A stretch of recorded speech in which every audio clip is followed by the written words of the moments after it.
오늘은 에스라 8장과 9장을 통하여서 하나님께서 우리에게 주시는 말씀이 무엇인지를 살펴보면서 복을 받고 교회 안에서 하나님의 거룩함을 찬양할 수 있는 복된 시간 되기를 원합니다. 이스라엘 백성들이 바벨론에서 70년 동안 하나님의 말씀을 떠나 살던 그들이 하나님을 거기서 배우게 되었습니다. 때가 되니까 하나님 예언하신 대로 정말 고레스를 통하여서 1차 기환자들이 스룹바벨을 통하여 다시 복된 땅 가나안 땅으로 예루살렘으로 돌아오게 되었습니다. 자, 가나안 땅으로 돌아왔던 그들이 바로 예루살렘 성전을 건축하고 성벽을 건축하는 그것이 바로 에스라 1장에서 6장까지의 쭉 전개되어 있던 말씀이었습니다. 그리고 6장 이후에 우리는 에스더를 보았지만 7장을 시작하면서 이 일 후에라고 시작하고 있습니다. 이 일 후에라는 말은 많은 시간이 흘렀다라는 그런 말씀을 함축하고 있습니다. 뿐만 아니라 6장과 7장 사이에서는 약 60년의 시간이 흘러가고 있었습니다. 성전 재건하고 60년이란 시간이 흐른 후에 하나님께서 에스라를 감동시켜서 에스라에게 모든 권한과 자격과 재력과 재능을 겸하여서 또 함께하는 사람들을 붙여서 예루살렘으로 올라가도록 하고 있습니다. 그리하여 2차 기환자는 에스라가 인솔하여서 오게 되었습니다. 8장에 보면 우리가 1절에서 14절까지 읽어보았던 것처럼 함께 온 사람들의 명단을 쭉 기록을 하고 있는데, 먼저 1절을 보면 아닥사스다 왕이 위에 있을 때에 나와 함께 바벨론에서 올라온 족장들과 그들의 계보는 이러하니라. 자세하게 기록을 다 하지 않지만 2절에서 14절까지의 1496명의 명단이 나오고 있습니다. 족장 단위로 이름이 나오고 있고 다 세세하게 기록을 하지 아니하였으나 그러나 그 명단을 살펴보면 레위 사람이 빠져 있다라는 겁니다. 자, 하나님의 약속대로 하나님의 말씀대로 살면 복을 받고 재앙을 당하지 아니하는데, 하나님의 언약 시내산 언약을 어겼던 그들이 결국은 BC 586년에 홀랑당 망해가지고 바벨론에 가서 완전히 노예 생활을 하던 그들이 이제 다시 기회를 얻어서 왔습니다. 그리고 예루살렘 성전을 건축을 하였다라는 거죠. 귀환한 후에 60년 뒤에 지금 에스라가 오게 되는데, 에스라가 가게 되는 목적, 에스라가 예루살렘에 온 목적은 하나님의 말씀을 바로 가르치기 위함이었는데, 지금 1차 왔던 분들이 5만 명이나 됩니다. 그리고 2차 귀환자는 다 통틀어서도 1,800명도 채 안 돼요. 1,754명이 오게 되는데, 그 속에도 보니까 레위 사람이 없다라는 거예요.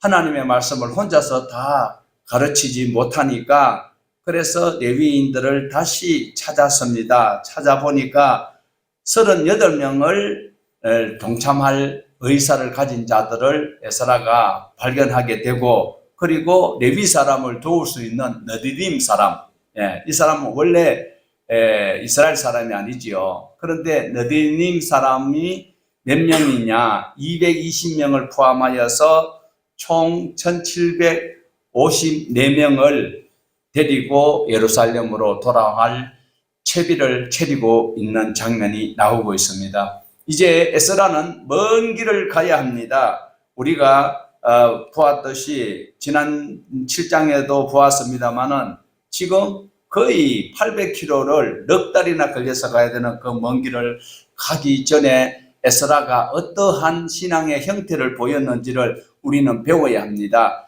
예수 믿고 천국 간다는 소리에 현혹되지 말고 예수 믿으려면 이렇게 살아야 된다라는 것을 성경에서 배워서 우리 삶에 접목하기를 바랍니다. 예수 안 믿는 사람도 열심히 성실히 착하게 하는 사람, 부자 된 사람 많습니다. 먹고 살기에 지장 없는 사람 많아요. 교회를 오래 다녔는데도 지구식이 홀랑당 망하고 자식 새끼가 마약하고 TV에 나오고 온갖 짓 나오는 이런 집안의 일들도 있다라는 것은 하나님의 말씀을 제대로 인식하지 못하고 종교 생활하기 때문에 그렇다라는 거예요. 자, 그러면 에스라가 지금 우리에게 보여주는 메시지는 무엇일까? 우리 21절에서 22절을 우리가 한번 다시 눈여겨보시기를 바랍니다. 같이 보시겠습니다. 그때에 내가 아하와 강가에서 금식을 선포하고 우리 하나님 앞에서 스스로 겸비하여 우리와 우리 어린아이와 모든 소유를 위하여 평탄한 길을 그에게 강구하였으니 이는 우리가 전에 왕에게 아뢰기를 우리 하나님의 손에 자기를 찾는 모든 자에게 선을 베푸시고 자기를 배반하는 모든 자에게 권능과 진노를 내리신다 하였으므로 길에서 적군을 막고 우리를 도울 보병과 마병을 왕에게 구하기를 부끄러워하였음이니라. 자, 기도 내용이 무엇입니까? 기도 내용은 한마디로 요약하면 하나님 도와주세요 였습니다. 자, 하나님 도와주세요. 이거는 당연한 것이 아닌가라고 여러분 생각할 수 있겠습니다만 에스라가 지금 왕의 법률 자문위원장입니다. 왕하고 굉장히 친분을 가지고 있습니다. 서르바벨도 마찬가지지만 에스라도 굉장히 지식자요, 법학자요, 율법학자요. 그러다 보니까 왕이 굉장히 존귀 여기고 있는데 왕이 에스라에게 그러면 너가 가서 이스라엘에 올라가서 그렇게 하라. 그 대신에 갈 때에 이 많은 보물을 금전적 이런 문제가 있으니까 내가 보병을 붙여줄게, 군사를 붙여줄게 할 때에 에스라는 아이고 뭐 감사합니다 했으면 괜찮는데 아이고 왕이여 그럴 필요가 없습니다. 우리 하나님께서는요 하나님을 의지하면 모든 걸 지켜주시기 때문에 왕의 그 배려는 그냥 마음으로 받겠습니다. 우리 하나님은요 하나님의 말씀을 배반하면요 어떻게 한다고요? 권능과 진노를 내리신다는 거예요. 하나님의 언약을 배반하는 자에게는 22절 중반대를 보면 모든 자에게는 권능과 진노를 내리신다. 그러므로 가는 그 길에 하나님께서 우리를 지켜주실 테니까 왕의 그 세심한 배려는 마음으로만 받겠습니다. 이러고 물러나왔다라는 거예요. 그런데 막상 엄청난 그 보물을 가지고 그리고 또 성전에 서예절 물건과 또 예물이 있는데 이거 가는 그 길이 800km나 돼요. 그리고 노상 강도가 나올 가능성도 있고 이제 걱정이 되는 거예요. 그러니까 에스라가 이제 어떻게 했느냐 하나님 앞에 도와달라고 기도를 하고 있는 솔직한 인간 에스라의 모습을 여기서 우리가 볼 수가 있습니다. 내가 전에 왕한테 괜히 큰 소리 쳤다가 지금 왕한테 다시 도와달라 소리를 못하고 할 수 없이 하나님께만 내가 전적으로 도와달라고 기도했다라는 것이 나옵니다. 내가 만만하게 했던 그것을 어떻게 해요? 자기가 지금 수치스럽게 이야기를 하지만 실제로는 아쉬움이 많이 남아 있잖아요. 그래서 우리가 항상 최선을 다하여서 하나님 앞에 지혜를 구하면서 말할 필요는 있어 보인다라는 겁니다.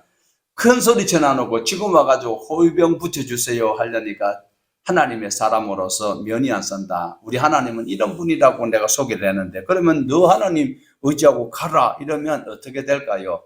모세와 바로의 그 다툼 속에 있었던 그 뉘앙스와 지금 여기에 왕과 그리고 또 에스라와 관계 속에서는 약간 뉘앙스가 달리 보이고 있습니다. 그렇지만 에스라는 주어진 그 기회에 하나님을 절대 의지하는 이 신앙이 오늘 우리에게 주시는 큰 메시지이기도 합니다. 솔직한 기도를 하나님은 기뻐하십니다. 미사여구를 써서 듣기 좋은 소리.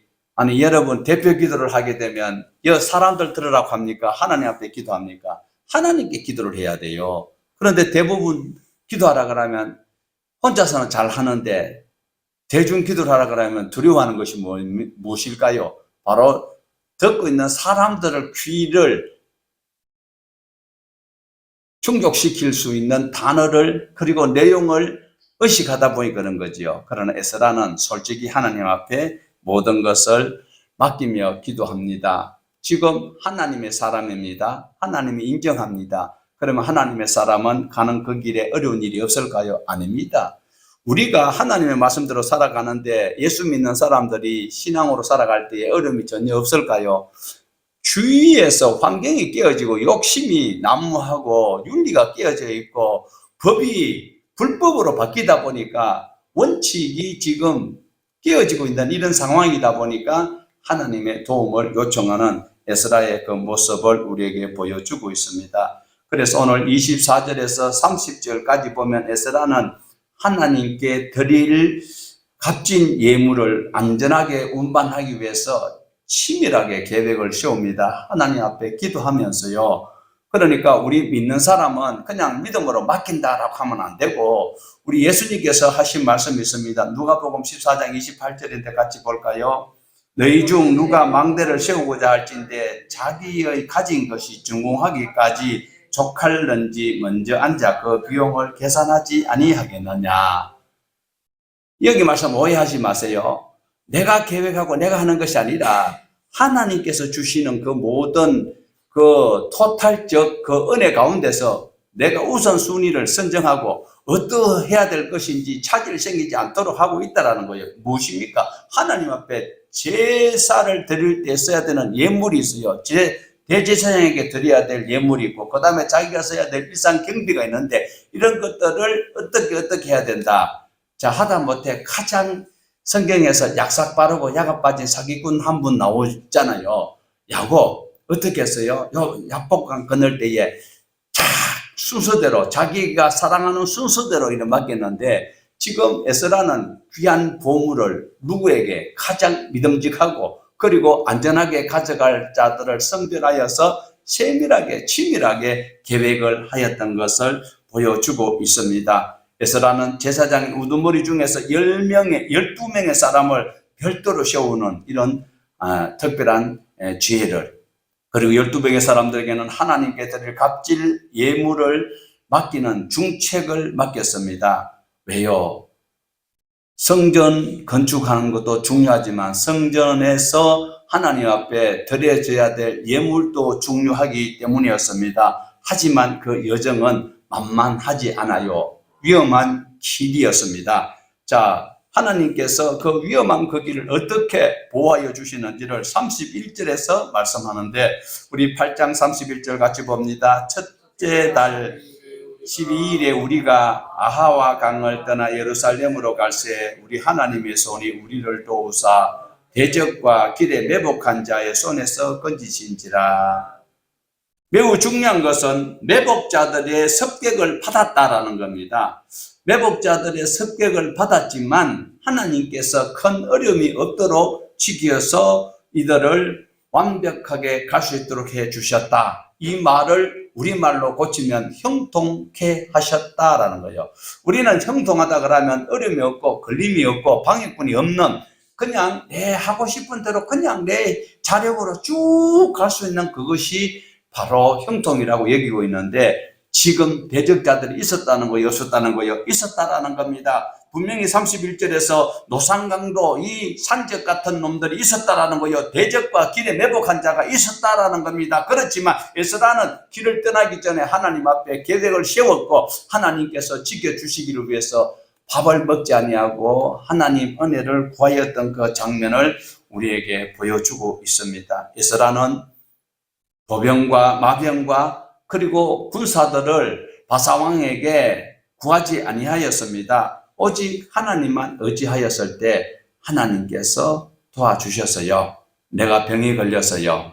그런데 병원에 안 가고 내 혼자서 하나님께 기도만 하면 되는 것이 아니라 그거하고 달라요. 지금 하나님께서 하나님의 나라를 재건하기 위해서 믿음을 보여주는 장면이기 때문에 특별히 에스라와 같은 삶을 우리가 다 살 수 없지만 에스라가 했던 그 신앙의 모범은 우리가 배워서 우리의 삶의 숙지를 하여야 할 것입니다. 자, 보십시오. 에스라가 지금 하나님 앞에 기도하고 갈 때에 그 길에 매복하였던 대적들이 있었지만은 하나님께서 지켜주셔서 오게 되었습니다. 자, 그러면 어떻게 해요? 에스라가 하나님의 은혜 가운데서 형통하였더라. 이 형통한 것은 전적으로 에스라에게 세상이 말하는 것처럼 운이 좋았다, 재수가 좋았다, 복이 많은 사람이다 라고 이야기할 수 있습니다. 그러면 에스라가 이렇게 그 많은 예물과 그리고 약 1800명의 사람들이 생명을 하나도 다치지 아니하고 오게 된 것은 하나님의 은혜인 것은 여러분 믿으시지요? 자, 하나님의 은혜는 기정사실입니다. 그러면 하나님께서 왜 에스라에게 이런 어려움이 있는데도 불구하고 재물이 손상이 되지 아니하고 인명피해를 입지 않고 오게 된 그 이유는 무엇이었을까? 단지 에스라를 높이 세우기 위함이었습니까? 다른 어떤 목적이 있을까요? 에스라가 지금 1754명과 그리고 제사장 12명에게 나누어서 그 재물들을 싣고 오는 그 목적이 무엇이었을까요? 무사히 오게 된 목적이 무엇일까? 이것이 오늘 우리가 신앙하면서 배워야 됩니다. 교회 와가지고 병 고침받고 자식 잘 되고 우리 집안 잘 되고 내 모든 것이 평안하고 살롬의 살기를 원합니다. 이 이기적인 그런 기도가 아니고 에스라를 통하여서 우리가 배워야 되는 것은 나를 형통케 하신 하나님의 목적이 무엇일까? 나를 이렇게 강건케 하신 목적이 무엇일까? 나에게 이 아픔이 순간적 아픔이 이거 무엇일까? 이것을 우리는 하나님 앞에 물어볼 수 있고 우리의 삶에 적용할 수 있는 성숙한 신앙인이 되어야 할 것입니다. 자, 에스라의 그 형통의 목적은 형통이 목적이 아니었습니다. 무사히 에스라가 예루살렘에 도착을 했는데 도착을 해보니까 어떤 문제가 있습니까? 고국으로 무사히 왔습니다. 하나님 앞에 드릴 제물도 손상 하나도 안 당하고 와보았는데 지금 에스라는 하나님의 율법에 능통한 자입니다. 하나님의 말씀에 박식한 자입니다. 그래서 성전이 지어져 있다는 이 60년 전에 세워진 이 성전이 있는 이곳으로 하나님의 말씀을 가르치러 온 목적이 에스라의 온 목적입니다. 그런데 와보니까 교회는 아름다운데 성도 수는 엄청 많은데 그들이 하나님의 말씀을 들을 준비가 하나도 안 되어 있는 거예요. 모두가 상처를 입고 하나가 안 되고 있다는 거예요. 하나님의 말씀이 없는 거예요. 그러니까 성전은 60년 전에 지어졌어.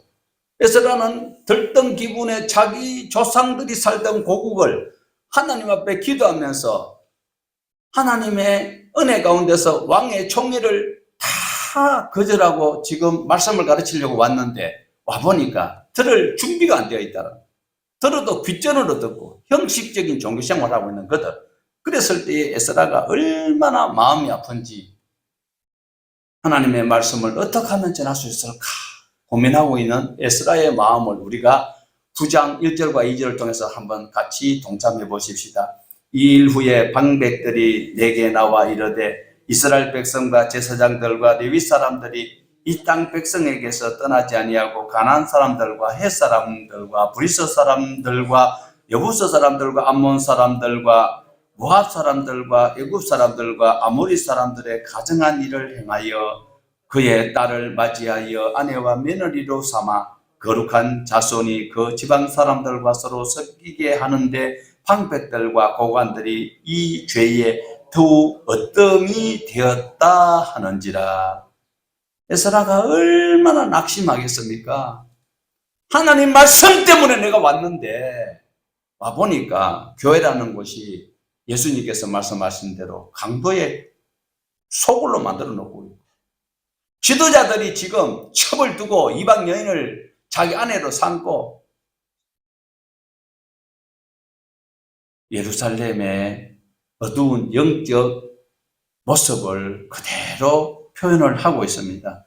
하나님 앞에서 정결해야 될 제사장과 레위인들이 앞장서서 이방 여인을 그리고 악한 짓을 하고 있다는 방백과 고관들이 이 지도자들이 자폰을 하여서 이런 하나님 앞에 범죄 행위를 더 가속화시키고 있습니다.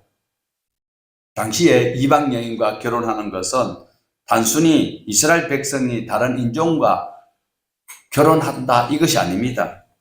생물학적 의미만 있는 것이 아니라 이방 여인과 결혼한다라는 그것은 바로 이방 종교를 받아들이는 것이고 이방 문화를 받아들이는 것이고 우상 숭배를 한다라는 것입니다. 우상 숭배 만들어 놓은 곳에 절하는 것만 우상 숭배가 아니라고 했습니다. 예. 골로새서 3장 5절에 탐심은 우상 숭배다. 자기가 가져야 되는 것을 가지지 아니하고 다른 것을 가지기 위해서 이렇게 하고 있는, 그래서 이스라엘 백성이 하나님의 언약의 말씀만 가지는 것이 아니라 하나님의 율법을 저버리고 그리고 우상적 가치관을 받아들이고 살아가는 이것이 하나님께서는 금하고 있는 이스라엘의 역사를 통하여서, 역사가 왜 중요합니까? 지금 우리나라도 일본과 그 관계 속에 역사에 그 해결되지 못한 일이 있어서 그렇습니다. 역사를 통하여서. 그러면 우리는 어떻게 해야 됩니까? 맨날 조상 탐안하고 있어야 되요. 우리가 힘을 기르면 되지요.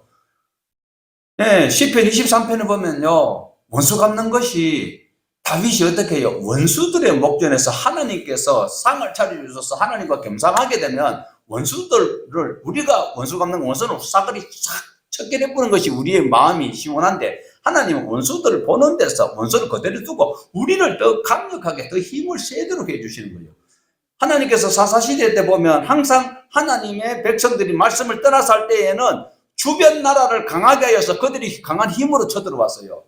그러니까 하나님께서 이스라엘 백성들이 하나님의 말씀대로 살지 아니하여서 어떤 일이 생겼습니까? BC 722년에 아수르에 의해서 북이스라엘은 뿔뿔이 흩어져 버렸고, 586년에는 세 차례에 걸쳐서 지금 바벨론으로 끌려가가지고 죽을 고생을 하고 있던 이 인간들이 아직까지도 정신을 못 차리고 있어요. 대한민국 지금 1945년에 8월 15일 해방됐다고 하는데 지금 우리가 모든 경제, 정신적으로 모두 다 해방되어 있습니까? 우리가 하나님의 말씀을 가지고 종교생활 하지 말고 신앙생활을 해야 하는 것을 여기서 보여주고 있습니다.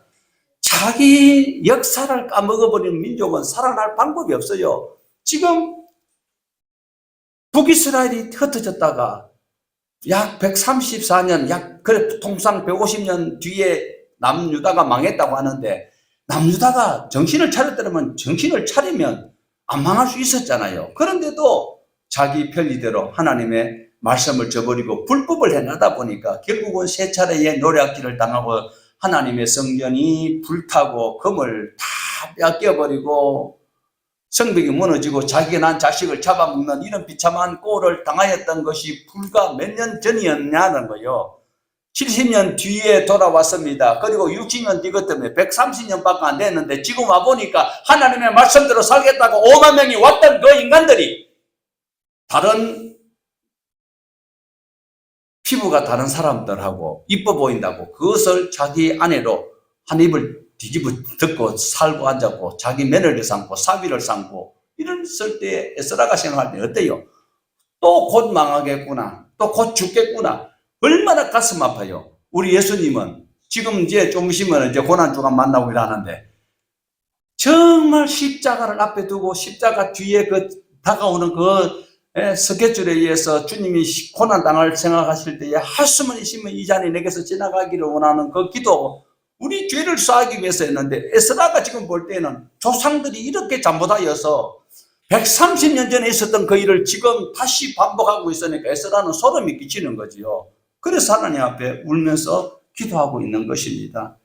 자, 우리 에스라가 무슨 강구를 하고 있는지 6절인데요. 세 번역으로 제가 다시 올려서 그러니까 함께 보십시다. 에스라 9장 6절 세 번역입니다. 기도를 드렸다. 하나님 너무나도 부끄럽고 낯이 뜨거워서 하나님 앞에서 차마 얼굴을 들 수 없었습니다. 우리가 지은 죄는 우리 스스로가 감당할 수 없을 만큼 불어났고 우리가 저지른 잘못은 하늘에까지 닿았습니다. 에스라가 눈물 나고 하나님 앞에 더 이상 염치가 없어서 구할 수 없다라고 기도하고 있습니다. 우상숭배와 우상적 삶의 그 질서를 지금 어찌할 방법이 없는 상황 가운데 이렇게 멸망당하였던 그 경험을 가진 우리 조상들의 그 실수가 아비의 죄가요 3, 4대밖에 안 간다고 했는데 지금 보세요. 어떻게 되었습니까? 수많은 세월이 흘러갔는데 나라가 망하고 130년 뒤에 회복되었는데도 불구하고 다시 또한 동일한 죄를 범하고 있습니다. 에스라가 지금 돌아왔어요. 1000년 만에 하나님의 말씀을 가르치는 그런 역사가 나타났지만 그럼 이스라엘이 유지되느냐? 아닙니다. 역사적으로 이스라엘이 완전히 박살 났었잖아요. 예수님 당시에 헤롯 성전이 돌 위에 돌 하나도 남기지 아니하고 로마 티투스 장군이 AD 70년에 다 문을 떠버렸잖아요. 이런 일이 반복되는 것이 무엇입니까? 오늘 내가 예수 믿고 신앙생활하고 어느 정도 이제 안정되고 이러니까 등 따시고 배부리다 안심하면요, 강도가 빙원까지 찾아온다는 거예요. 내 영혼 두렵고 떨림으로 십자가 단단히 붙들어야 천국 간신히 들어가는 거예요. 넉넉히 들어간다고 착각하지 마세요. 그 부흥 강사들이 사례비 많이 받으려고 공갈치는 거예요. 천국 가기가 얼마나 어려운데 돈 가지고 못 가요. 믿음은 뭐예요? 성실해야 되고 정직해야 되고 충성스러워야 돼요. 교회만 왔다 갔다 한다고 오래된 경력 증명서 가져가요? 천만에 하나님께서 오늘 에스라를 통하여서 정말 우리 기도가 염치가 있어야 된다는 거예요.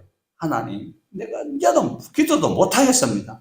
정말 기도 못하겠다라고 하나님, 이 백성들을 외면하지 아니하시고 그 더럽고 추한 죄를 지었는데 다시 기회를 주셔서 70년 동안 하나님의 말씀을 깨닫게 하였고 세계 모든 우상 가운데 모든 것은 가짜고 하나님만이 참신이라는 것을 바벨론에서 70년에 그 비싼 수업료를 내고 배웠던 이들이 돌아와가지고 또 이 짓을 하고 있으니까 하나님 면목이 없습니다.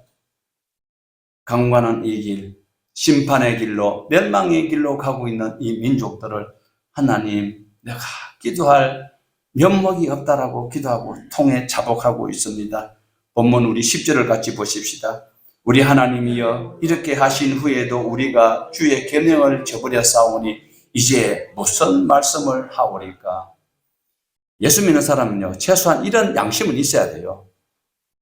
뻔뻔하게 기도할 때마다 당당하게 하나님 앞에 맡기는 거 내놓으라는 뜻이 이게 앞선 자들이 잘못 가르쳐서 그래요.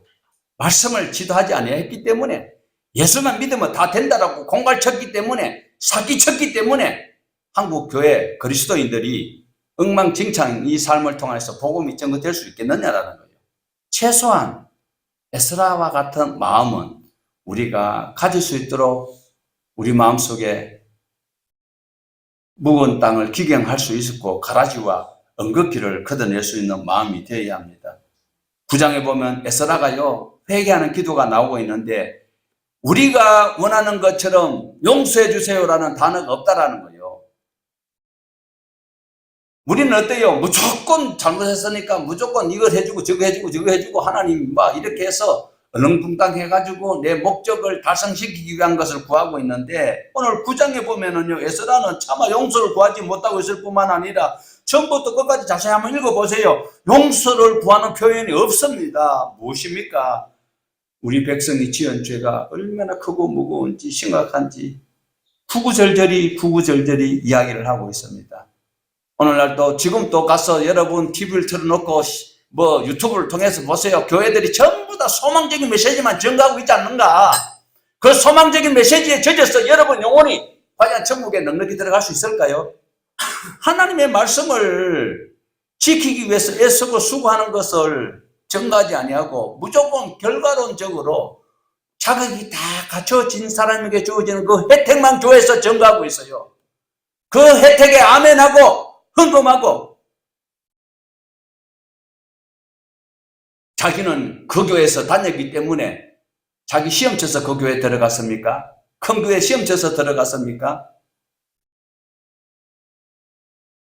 갇혀져 있는 교회에서 열심히 헌금 가지고 교회에 여러 가지 시스템을 인하여 성수하는 사람 따로 있고 관리하는 사람 따로 있고 설교하는 사람 따로 있고 신방하는 사람 따로 있는 그런 교회에 출석한 사람하고 교회에 와가지고 일일이 청소도 해야 되고 불도 켜야 되고 물도 떠와야 되고 또 섬겨야 되고 이러하는 그 성도와 하나님 앞에 갔을 때 상급의 가치는 어떨까요?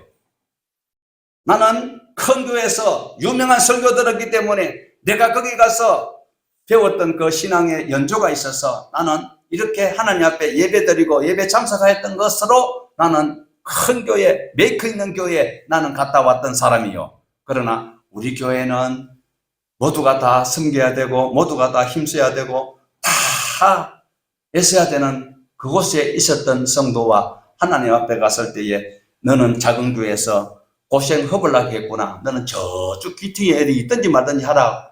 아이고 큰 교회에서 그렇게 큰데 그게 진짜 어깨 겨루가지고 힘쓰고 애쓰고 당신 그 모든 그 자격을 유지한다고 애쓴 그 신앙의 그 노력을 내가 높이 평가하노라. 이 높은 데 앉아라. 여러분 어느 것으로 여러분 양심이 있으면 회복될 거고 생각될 것이고 결정할 겁니다. 에스라는 조상들이 지었던 죄, 지금 이 민족이 짓고 있는 죄를 차마 하나님 앞에 용서해 달라고 기도 못하고 있어요. 오늘 우리 한국 교회만 십자가, 지금 이렇게 우리 교단 마크가 여기 있습니다만 이 교단 마크 달아놔놓고도 무당보다도 더 엉터리로 가르치는 교회가 얼마나 많은지 아세요? 하나님의 말씀이 말씀되지 못하고 교회만 오면 모든 것이 해결되는 것으로. 아닙니다. 천국 가는 것이 얼마나 힘든데요. 마귀가 가만히 있어도 하나님 말씀 지키기가 힘든 거요. 여간 어려운 거 아니에요. 그런데 마귀가 가만히 있어요. 하나님 말씀대로 조금 가려고 하면 자꾸 험한 길로 더 좋은 아스팔트가 나는 데로 가재요. 그 길은 바로 지옥길인데. 그런데 우리는 어떻게 해요? 할 수만 있으면 편하게 좀 더 자자, 좀 더 쉬자, 좀 더 좋은 것을 찾자. 여러분, 안타까운 마음, 에스라의 마음을 가지고 민족을 위해서 우리가 기도를 해야 할 것입니다. 자, 14절, 15절 보십시다. 우리가 어찌 다시 주의 계명을 거역하고 이 가정한 백성들과 통혼하오리까? 그리하면 주께서 어찌 우리를 멸하시고 남아 피할 자가 없도록 진노하시지 아니하시리까? 이스라엘의 하나님 여호와여, 주는 의로우시니 우리가 남아 피한 것이 오늘날과 같사옵거늘 도리어 주께 범죄하여 싸우니 이로 말미암아 주 앞에 한 사람도 감히 서지 못하겠나이다 하니라. 반복하지만 와서 보니까 하나님의 말씀을 따라 살아야 할 제사장과 지도자들이 오히려 이방 사람의 딸들을 아내로 맞이하고 그리고 며느리로 맞이하더니 이제 이방 사람들의 풍속을 따라 살고 있다라는 겁니다. 교회들이 세상 풍조를 따라가고 있습니다. 하나님의 법을 따라 사는 것이 아니라 이방 사람의 풍속을 따라 살고 있는 이 현상. 신명기 7장 1절에서 3절에 보면은요, 하나님께서는 애굽에서 나왔던 그들을 가나안 땅에 들어갈 때에 가나안 땅 들어가기 직전에 하나님의 뜻을 백성들에게 전달하는데 어떻게 해요? 헷 족속, 기르가스 족속, 가나안 족속, 브리스 족속, 여부스 족속, 히위 족속들과 혼인하지도 말고 딸들 데리고 오지도 말라. 그 이유가 무엇입니까? 바로 그들이 너희를 유혹하여 여호와 나의 뜻을 신속하게 떠나도록 하기 위함이다. 오늘도 거짓 신에게 유혹되는 것은, 자, 비유를 제가 설명드리면은요, 하나님의 말씀대로 살아가는 것이 원칙이고, 그 다음에 이방 신을 섞고 그리고 우상을 섬기는 거짓 비윤리적인 것은 자기 마음대로라고 하고요. 그러면 하나님 말씀대로 사는 것은 원칙이라고 합시다. 자, 원칙으로 사는 게 힘들어요? 내 마음대로 사는 게 쉬워요? 내 마음대로 사는 게 훨씬 수월합니다. 신호도 있든 말든 내가 이래 보고 적당하게 내가 가면 참 편해요. 그런데 원칙을 지키려면 어려워요. 지금 비윤리와 우상과 이단들이 하는 것은 굉장히 쉬워 보이고 메리트가 있어 보여요. 그렇게 쫓아가면 어떻게 돼요? 그 영혼은 살아나지 못한다라는 겁니다. 거짓 신을 섬기는 것, 윤리적이지 못한 것이 훨씬 효과가 있어 보이는 거예요. 항상 사기를 당하는 사람이 솔깃한 거예요. 더 좋아 보이고 좀 더 메리트가 있어 보이니까 그걸 선택하는 거예요. 생명과 일보다도 선택할 수 있는 그 순간을 살피다가 사단에게 무엇을 제의받아요? 선악을 알게 하는 것이 하나님과 같이 되고 볼 수 있다라니까. 더 좋아 보이니까. 그러나 그것은 결국은 지옥 가야 되는 그 길이은 선택이다. 대부분 거짓신은 이방 풍속은 적극적으로 유혹받기 쉬운 그런 것들이다라는 겁니다. 자, 이스라엘 백성들이 가나안 땅에 들어온 지 얼마 안 되어서 다 섞여 살았어요. 모세가 신명기 7장에서 그렇게 신신당부를, 신명기가 거듭 당부하는 거잖아요. 그렇게 거듭 당부를 했는데도 불구하고 훈련받지 못하였던 그들은 광야에서 죽었고 훈련받았던 사람들이에요. 제2세대는 훈련받았던 사람들이요. 그러니까 바로 요단강을 하나님의 법 제사장들을 700에 2,000규빗 앞장 채워가지고 바로 요단강을 막 들어가던 그 신앙의 결기가 있던 그들도 가나안 땅에 들어가서 얼마 있다가 어떻게 됐어요? 모두가 다 혼합 종교에 빠지고 말았다라는 겁니다. 훈련받았던 그들이 하나님 말씀대로 살겠다고 여호수아에게 호언장담했던 그들, 여호수아가 뭐라 그랬어요? 그래, 너희들 하고 싶은 대로 해라. 강 건너 너 신을 섬기고 싶은 거 다 섬기라. 나는 나와 내 집은 여호와만 섬기라. 아이고 우리도 섬길게요. 입을 한방 팍 쉐리보면 좋겠어요. 정말. 그러던 그들이 얼마 안 가가지고 무슨 짓을 했어요? 떡 얻어 먹을 때는 예수님을 막 다윗의 자손이 호산나 뭐 어쩌고 우리 왕을 삼을 때는 나중에는 십자가에 못 박았어서 그 인간들 오늘 이 자리에 와 안 계십니까? 제가 그랬어요. 미안합니다. 남유다는 3번에 걸쳐서 그렇게 어려운 일을 당하였는데 이 원조로 올라가 보면 광야에서 훈련받았던 사람들이에요. 하나님 말씀대로 살겠다고 호언장담했던 사람들이에요. 여리고성 앞에서 할례를 행하면은 적군이 쳐들어오는 위험이 있는데도 거기서 순종하여서 할례를 행했던 그 후손들이에요. 그런데도 훈련받았던 자들도 이렇게 무너지는 이런 시기에 있다라는 겁니다. 어떤 힘이 있는 나라라도 하나님을 떠나서는 얼마 못 갑니다. 하나님께서 가만히 안 두고 보십니다. 하나님의 맷돌은 천천히 돌아가는데 그게 들어가 버리면은 못 나와 가루가 돼 버리는데, 그런데 우리가 느끼기는 빨리빨리 좀 어떻게 해결되시면 좋겠다 싶지만 우리 베드로 사도를 통해서 전해주시는 말씀이 하루가 천년 가고 천년 하루같이 기다리시는 하나님, 오늘 내가 하나님 앞에 올 수 있도록 천년을 기다려주시, 하루를 천년 같은 기분으로, 천년을 하루 같은 마음으로 기다려주신 그 하나님을 우리는 꼭 기억을 하여야 됩니다. 그렇게 교만하는 그들이 바벨론에 갔어야 하나님이 최고다라는 것을 깨닫고 돌아왔던 그들이 지금 고국에 돌아와 130년도 안 돼서 지금 딴짓을 하고 있는 그 속에 안타까움을 우리가 볼 수가 있습니다. 바벨론에 가가지고 70년 동안 교육받았던 그들, 하나님이 참 하나님이라는 것을 경험했던 그들, 그들이 하나님을 잘 섬겨보겠다고 왔던 그들이 누굽니까? 스룹바벨과 대제사장 여호수아. 1차 교환했습니다. 교환해서 성전도 지었습니다. 그리고 하나님의 법을 따라 살겠다고 했던 그들. 그런데 왜 여기 자꾸 여호수아가 나오고 있을까요? 여호수아. 분명히 보니까 그 사람들이 맞아요. 옛날에 모세의 후계자였던 여호수아가 아니고 지금 대제사장, 바벨론에서 70년 동안 하나님이 최후라는 것을 교육받았던 그들, 1차 귀환자로 왔던 그들, 고레스가 믿고 맡겼던 그들, 누구예요? 스룹바벨과 대제사장 여호수아가. 지금 그들의 이름이, 그들의 가족들 이름이 자꾸 들락날락 하는 거예요.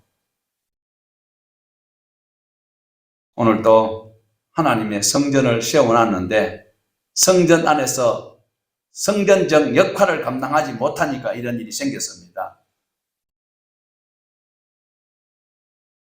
70년 동안 죽을 고생하다가 고국에 돌아올 때 그들이 시편에 보면은 꿈꾸는 것 같아도 다 노래 부르던 그들이 5만 명이었습니다. 5만 명이 하나님 말씀대로 안 살면 어떻게 해요? 지금 2차로 누가 데리고 왔어요? 에스라가 2차로 몇 명 데리고 왔어요? 1754명. 5만 명이 있다고 큰 소리 쳐봐야 하나님의 진노가 속히 임할 것 같은데 에스라가 지금 2차로 와가지고 1754명이 다시 와서 봤을 때 5만 명이 개 같은 짓을 하고 있는 거예요. 교회 크다고 한국에 1200만 성도 된다고 난리지기 샀던 나라 브라질가 왜 이렇게 됐느냐는 거예요. 1754명이 올라왔던 인솔자 에스라가 얼마나 가슴 아파하면서 뭘 요구하고 있느냐는 거예요. 가슴 찢고 수염을 뒤뜯는 1754명 왔던 인솔자 에스라 마음은 어떤지. 오늘 한국 교회가 5만 개가 넘는 교회가 있는데 자기 건물 지어놓고 번쩍번쩍하고 수익품을 그리고 화찬란한 예배실 그거 자랑할 것이 아니라 정말 에스라가 그들을 5만 명대 1754명이 어떤 마음을 가지고 있고 에스라 마음은 어떤지 5만 명에 대한 적개심, 분개심, 그것이 바로 9장 3절을 다시 한 번 더 우리가 세 번역으로 한번 보시겠습니다. 같이 보시겠습니다. 이 말을 들은 나는 너무 기가 막혀서 겉옷과 속옷을 찢고 머리카락과 수염을 쥐뜯으며 주저앉았다. 얼마나 기가 막히는지. 우리 교회는 전통이 130년 됐습니다. 100주년 기념교회 세우고 온갖 다 했는데 그거 보니까 막 너무 말씀을 떠나 살았기 때문에 가슴을 쥐뜯고 자기 속옷을 다 쥐뜯고 수염과 머리카락을 쥐뜯었다는 거예요. 왜 그랬어요? 이 사람이 미쳤어 이런가? 맞아야겠나? 5만 명이나 먼저 왔어. 큰 교회예요. 공로가 있어. 내가 그래도 고국에 와가지고 내가 1차로 내가 이 서른바벨 성년이 있는데 내 공로가 있어. 이랬던 사람들이에요. 그런데 그 수고를 부정하는 게 아니라 행동을 보니까, 해나는 그 결과를 보니까 에스라가 가슴을 쥐뜯을 수밖에 없고 수염을 뜯을 수밖에 없고 머리카락을 쥐뜯을 수밖에 없는 이 현실이 오늘 한국 교회 모습입니다. 어쩌면 내 모습이라는 것을 터득하는 자가 돼야 돼요. 오늘 이 문 나가면서 그거는 그거고 에스라는 에스라고 나는 나다. 그러면 여러분 소망 없습니다. 꼭 기억을 하셔야 됩니다. 오늘도 여러분의 속옷을 쥐뜯어야 돼요. 수염을 쥐뜯어야 돼요. 얼마나 속상한지 성전에 엎드려서 계속 울고 있습니다. 울고 있어요. 어쩌면 예수님이 지금 우리를 위해서 지금 보좌 우편에서 울고 계신다는 걸 어쩌면 아니에요. 지금 울고 계세요. 교회들이 교회적 사명을 감당 못하고 있잖아요. 무조건 교회 오면 복 받는다는 거예요. 왔다 가면 복 받는다는 거예요. 교회야 어떤 형편이든지 어떤 조건이 있는지 보지도 아니하고 자기는 왔다가 예배만 드리면 하나님은 내게 복을 주셔야 될 뿐이고 나는 예배 드릴 뿐이고 그 인간은 하나님과 관계없는 거예요. 민족의 죄는 나의 죄입니다라고 에스라가 울고 있습니다. 울고 있는 에스라에게 사람들이 모여들고 있는데요. 이때에 에스라에게 너무 낙심되어서 차라리 아닥사스다 왕이 내보고 가지 말라고 할 때 안 올 걸. 차라리 내가 거기 있을 걸. 그런데 지금 내가 여기 와가지고 보니까 이 믿음의 선배들이 대제사장 요수아의 가족들까지도 이런 나쁜 짓을 하고 있으니까 내가 하나님 앞에 염증 없어서 나는 어떻게 할까? 수염을 뜯고 머리카락을 쥐뜯고 옷을 속옷을 다 찢고 있을 때에 한 사람이 와서 위로하는 자가 있더라라는 거예요. 거기 10장에 있어요. 10장을 보면 여이엘의 아들 스가냐가 에스라에게 큰 힘을 주고 있는데 오늘 사랑하는 여러분, 우리도 하나님 주신 복된 땅 가나안 땅에 추방되어서 다시 다른 곳에서 훈련받고 교육받고 해방되어서 다시 그것을 기념하는 것이 중요한 것이 아니라 내가 지금 현실 속에서 믿음의 발을 잘 내디뎌서 지금 내가 예수님을 믿게 되었고 내가 이 건강 가지고 이 순간에 살게 된 것은 하나님께서 어떤 계획이 있어서 나에게 이런 기회를 주셨을까 감사할 수 있는 우리가 되어야 하는 것입니다.